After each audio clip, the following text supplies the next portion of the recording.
शिरीच्या दोडक्यांची भाजी करणार आहोत। हे दोडके आधी छिलून घ्या। दोडके वरचं छाल काढून धुवून पुसून चिरून घेतले आहे। नंतर हे हिरवं वाटण केलं आहे। भाजीसाठी लागणारं वाटण कसं तयार करायचं ते तुम्हाला सांगते। इथे मी 12 ते 13 मिरच्या बारीक चिरून घेतल्या आहेत। 1.5 गाठा लसूण घेतला आहे।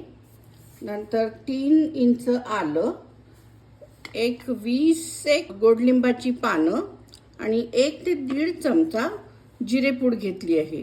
हे सगळं आपण चटणी पॉटमध्ये बारीक करून घेऊ। आपले वाटण तयार झाले आहे आणि बऱ्याच भाज्यांमध्ये या वाटणाचा मी उपयोग करते। 2 मूठ चण्याची डाळ रात्री भिजत टाकली होती, यातलं पाणी काढून घ्या।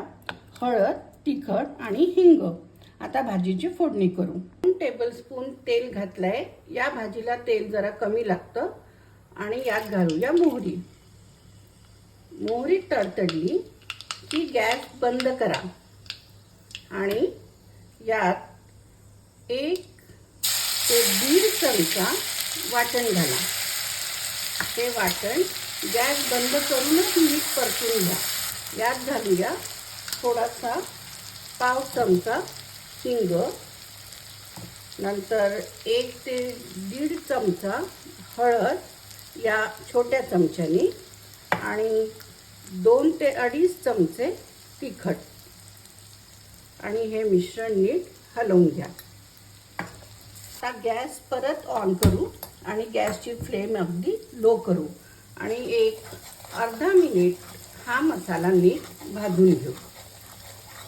हा सतत हलवत राहा, नाहीतर जळेल। मसाल्यावर जो फेस येत होता तो कमी झालाय, म्हणजे मसाला नीट भाजून झालाय। आता यात आपण घालूया चिरलेली भाजी आणि भाजी नीट मिक्स करून घेऊ। यातच घालूया चण्याची डाळ भिजलेली।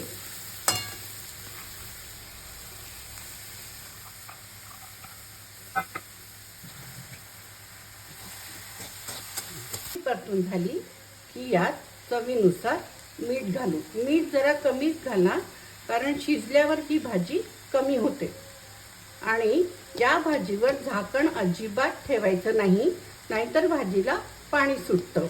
भाजीला तेल जरी कमी दिसत असलं तरी हे दोडके जसजसे शिजायला येतात ते तेल सोडतात, त्यामुळे तेलाचा वापर कमीच करा आणि एक 5 ते 7 मिनिट ही भाजी परतून घ्या।